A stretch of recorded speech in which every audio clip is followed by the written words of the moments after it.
تبارك وتعالى في محكم كتاب المجيد وهو أصدق الصادقين وقوله الحق. بسم الله الرحمن الرحيم. كنتم خير أمة أخرجت للناس تأمرون بالمعروف وتنهون عن المنكر. تمام حمد و ثنا ذات پاک پروردگار کے لیے، درود و سلام محمد و آل محمد علیہ الصلوۃ والسلام کے اوپر. قابل تعریف لائق تحسین آپ تمامی حضرات بہت دیر سے چاہنا چاہتے ہوئے بھی خود اللہ کو سماعت کرتے. خدا آپ کی سماعتوں میں روز بروز اضافہ فرمائے. آمین. یقیناً چلیے مطالب آپ کے درمیان پہنچانے ہیں، لہٰذا مقدمہ کو چھوڑ کر آیت کا ترجمہ کر کے آگے بڑھنا چاہیں گے. سورہ آل عمران آیت نمبر 110 میں پاک پروردگار ارشاد فرماتا ہے، کنتم خیر امہ، تم بہترین امت ہو، اخرجت للناس تأمرون بالمعروف وتنہون عن المنکر. تم بہترین امت ہو جسے لوگوں کے درمیان منتخب کیا گیا ہے. تم نیکیوں کا حکم دیتے ہو اور برائیوں سے روکتے ہو. تم بہترین امت ہو، اور یقیناً بہترین امت کی پہچان و دلیل کیا ہے، پہچان کیا ہے؟ ان کی پہچان یہ کہ وہ امر بالمعروف کرتے ہیں اور برائی سے روکتے ہیں. لہٰذا عزیزان گرامی، یقیناً امر بالمعروف اور نہی عن المنکر، پہلے میں نے بتایا یہ کرنا ہر کسی کی بس کی بات نہیں ہے، اور جو بھی کرتا ہے وہ بیچارہ ذلیل و رسوا ہو جاتا ہے آج کے دور میں. اور ہمارے انبیاء کی سیرت جب آپ دیکھیں گے، معصومین علیہ السلام کی سیرت جب آپ دیکھیں گے، تو ہمارے معصوم فرماتے ہیں ہم میں سے کوئی اس دنیا سے نہیں گزرا، معصوم فرماتے ہیں ہم میں سے اس دنیا سے کوئی نہیں گزرا مگر یہ کہ ہمیں تلوار سے مار دیا گیا یا زہر کے ذریعے شہید کر دیا گیا ہے. جب آپ ہمارے 12 امام کی لائف دیکھیں گے، اس میں سے امام زمان علیہ السلام کو چھوڑ کر 11 اماموں میں کوئی بھی اپنی طبعی موت نہیں مرا ہے. جو بھی امام اس دنیا سے گزر گیا شہید ہو کر، یا تلوار سے شہید ہوا ہے یا زہر سے دشمنوں نے شہید کر دیا ہے. انبیاء علیہ السلام کی سیرت دیکھ لیجیے، کتنے انبیاء کو قتل کیا گیا، کتنے انبیاء کو شہید کر دیا گیا، کتنا ستایا پریشان کیا گیا. ہمارے پیغمبر کی لائف کو دیکھ لیجیے، وجہ کیا ہے؟ کل ملا کے وجہ یہ ہے کہ کیونکہ یہ ہمیشہ امر بالمعروف کرتے تھے، نہی عن المنکر کرتے تھے، اور یہی چیز لوگوں کو بری لگتی تھی، اور جس کی بنا پر لوگ اتنے دشمن بن جاتے تھے کہ جس کے بعد قتل پر آمادہ ہو جاتے. لوگ مجھ سے کہتے ہیں آپ کے تو دشمن، ابو صدر صاحب تو مجھ سے کہتے ہیں کہ آپ کے دراز میں دشمن بہت سارے ہیں. میں تو کہتا ہوں میرے تو فخر کی بات ہے. وجہ کیا ہے؟ وجہ یہ کہ میرے مولا نے فرمایا ہے جس شخص کے دوست کم دشمن زیادہ ہوں، اگر دشمن زیادہ ہوں تو سمجھ لینا وہ انسان مومن ہے، جس کے دوست زیادہ ہوں تو سمجھ لینا وہ منافق ہے. حدیث ہے. دوست زیادہ ہے، دوست کم ہے، دشمن زیادہ ہے. معصوم فرماتے ہیں دوست کم ہے مگر تو دشمن زیادہ ہے. جیسے اگر دشمن کم ہے تو دوست زیادہ ہے. معصوم فرماتے ہیں اگر آپ کے دوست زیادہ ہے تو سمجھ لینا آدمی منافق ہے، اور اگر اس کے دشمن زیادہ ہے تو سمجھ لینا یہ مومن ہے. اس لیے کہ وہ صحیح بات بولے گا جو جا کر کسی کو بھی ٹکرا جاتی ہے اور وہ دشمن بن جاتا ہے. اور مومن کی بات، منافق کی بات نہیں، سب کو پٹانے کی چکر میں، ایک دوسرے دوست بنانے چکر میں، چگلی میں ہر چیز پہ ہاں، کبھی وہ ٹوکے گا نہیں، روکے گا نہیں، دوست بن جاتے ہیں. لہٰذا آزاد کرے. معصومی سیرت اس کے برخلاف ہے. معصوموں نے روکا ہے، ٹوکا ہے. لیکن آج ہم دیکھتے ہیں زمانے میں جس طریقے سے حسین علیہ السلام کو شہید کیا گیا تھا یزیدیوں نے، اور جس طریقے سے یزیدیت نے اپنا چہرہ سامنے لایا تھا، لوگ سمجھتے کہ حسین تو آج زندہ ہے، یزیدیت ختم ہو گئی ہے. میں کہتا ہوں یزیدیت ختم تو نہیں ہوئی ہے، یزیدیت کے کیڑے ابھی بھی موجود ہیں جو زمین پر کہیں نہ کہیں رینگتے وقت نظر آتے ہیں. کھلے انسانوں کی طرف کھل کے نہیں چلتے جیسے حسینی چلتے ہیں، حسین کے آزادہ سینہ ٹھو کر چلتے ہیں ہم حسینی ہیں. نہیں، یزیدی اس طرح نہیں چل سکتے. وہ کیڑوں کی طرح رینگتے ہوئے ضرور چلیں گے، ضرور نظر آئیں گے، اور وہ وہی آج بھی وہی کام انجام دے رہے ہیں جو کربلا میں جو یزیدیوں نے حسین و آل حسین کے ساتھ کیا تھا. یقیناً آج ہم ان ایام میں دیکھتے ہیں جہاں پر ظلم و زیادتی ہوتی ہے، آواز اٹھانا ہر کسی کا فرض بنتا ہے. لیکن ہم نے اس دن کچھ معاشرے میں دیکھا کتنا پروپیگنڈا پروپیگنڈا ہو گیا, پورا شور شرابہ ہو گیا, کیا سے کیا علماء کو برا بھلا کہا گیا. وجہ کیا تھی؟ وجہ یہ تھی کہ انہوں نے اپنی طرف سے بات کی تھی, امر بالمعروف نہی عن المنکر کیا, لوگوں کو بات بری لگ گئی اور واویلا ہو گیا. اب نہیں تو ہم نے مطلب دیکھ لیا اپنی طرف سے. لیکن آج اگر ہم غور کریں گے, امر بالمعروف کرنا پہلے سے خود ہی بتایا گیا سب کے اوپر واجب ہے, لیکن اس کے لیے مقام اور منزل دیکھنی پڑتی ہے, اس کے لیے ٹائم دیکھنا پڑتا ہے, کب کرنا ہے کب نہیں کرنا ہے. ہر چیز کے لیے معین ٹائم ہے, ہر چیز معین وقت ہے, اس پہ کرنا پڑتا ہے. لہٰذا یقیناً مظلوموں کی حمایت کرنا ہم سب کا فریضہ ہے. لیکن افسوس ہو گیا ہمیں سب سے زیادہ اس بات پر کہ آج ہم پاکستان میں جب ہم دیکھتے ہیں, اسی ہفتے میں آپ نے دیکھا 5 دن پہلے پاکستان میں پارا چنار میں جس طریقے سے شیعوں کو شہید کر دیا گیا, اور وہ منظر آپ نے دیکھا, وہ ایک نہ پھول کے آنسو روئے ہوں گے. جس طریقے میں ویڈیو آپ نے بھی دیکھی, ہم نے بھی دیکھا, یقیناً کربلا کو منظر یاد آیا. کتاب جب آپ پڑھیں گے ملتا کہ امام حسین علیہ السلام کو دشمنوں نے الٹے منہ لٹایا تھا, جسے منہ کی زمین طرف جب امام کو ذبح کیا گیا تھا, ان خنجر لے کے امام حسین کو ذبح کیا گیا, تو یہاں سے ذبح نہیں کیا گیا تھا, کتابیں پڑھے گا, یہاں سے ذبح کیا گیا تھا.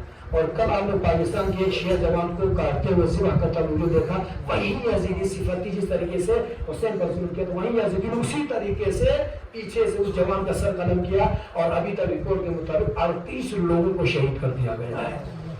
لہٰذا آج شیخ برہمت راسی عوام کی طرف سے, دار التبلیغ کی طرف سے ایسے واقعات کی بھرپور طریقے سے ہم مذمت کرتے ہیں, اور چونکہ یقیناً ہم ہمیشہ مظلوموں کے ساتھ ہیں, ظالم چاہے کوئی بھی ہو ہم اسے بخشنے والے نہیں ہیں. لیکن یقیناً عزیزان گرامی, آج ہم پاکستان میں دیکھتے ہیں مسلمان ہوتے ہوئے مسلمانوں کے اوپر چھریاں چلا رہے ہیں.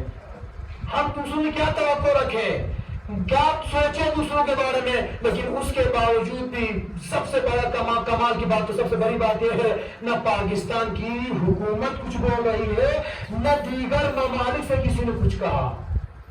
ہم نے یہ منظر دیکھا, بہت افسوس ہو گیا. پارا چنار میں شیعوں کو شہید کیا جا رہا ہے, 38 لوگوں کو شہید کیا گیا, اور جس طریقے شہید کیا جائے ویڈیو کو دشمن لوگ بنا کر شیئر کر رہے ہیں. لیکن اگر یہ حالات ہر جگہ رہے تو یہ ماحول بگڑنے میں ٹائم نہیں لگتا ہے.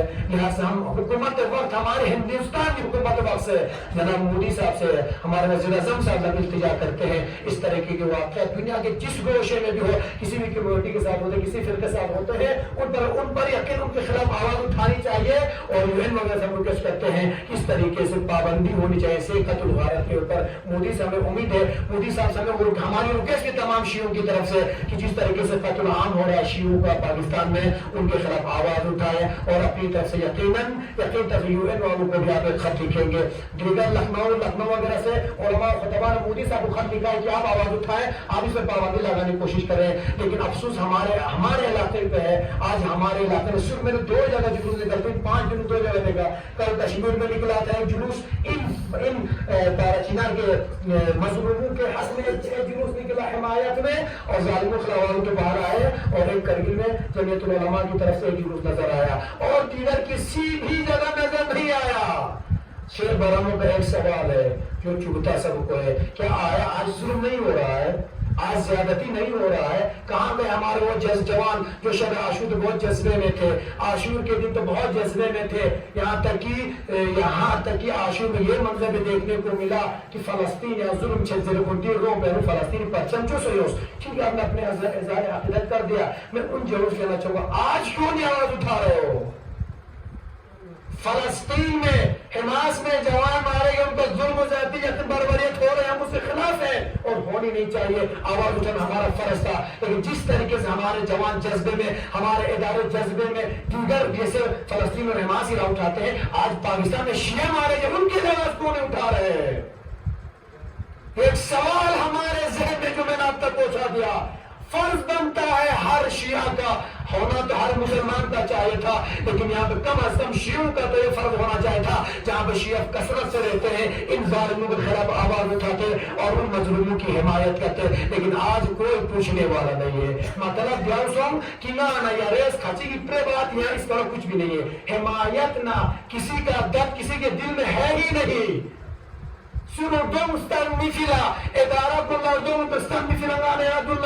باقی آپ کے دل میں حمایت نہیں ہے.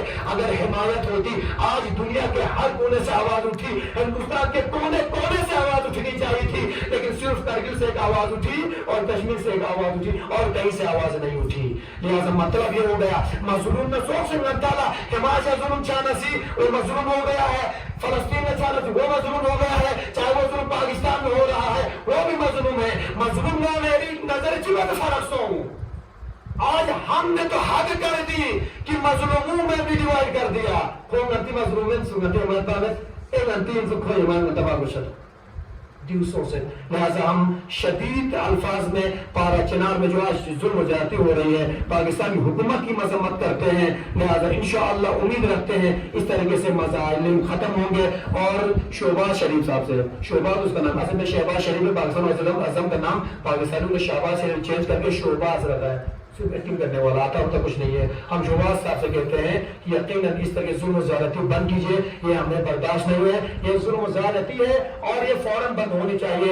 UN والوں سے بھی ہم کہنا چاہیں گے کہیں پر اسرائیل میں ایک بچہ مر جاتا ہے نا دنیا ہل جاتی ہے کہ مثلا فلسطینیوں نے آج اسرائیل کے ایک بچے کو مار دیا ہے, زمین میں لرزہ آنے لگتا ہے. اور فلسطینی جب مارے جاتے کوئی آواز نہیں اٹھاتا, آج پاکستان کے بچے مارے جا رہے کوئی آواز نہیں اٹھاتا. تو لہٰذا مجھے امید ہے انشاءاللہ ہم ہمیشہ آواز اٹھاتے رہیں گے مظلوموں کے حق میں, ظالموں کے خلاف ہم ہمیشہ ہیں اور ہمیشہ ہوتے رہیں گے. ہم سب کا فریضہ ہے ظالم کے خلاف آواز اٹھاؤ اور مظلوموں کی حمایت میں آواز اٹھاؤ. چاہے وہ ظلم پاکستان میں ہو رہا ہو, چاہے وہ ظلم ہندوستان میں ہو رہا ہو, چاہے وہ ظلم فلسطین میں ہو رہا ہو یا لبنان میں ہو رہا ہو یا کہیں دیگر مقام پر بھی ہو رہا حماس میں ہو رہا ہو.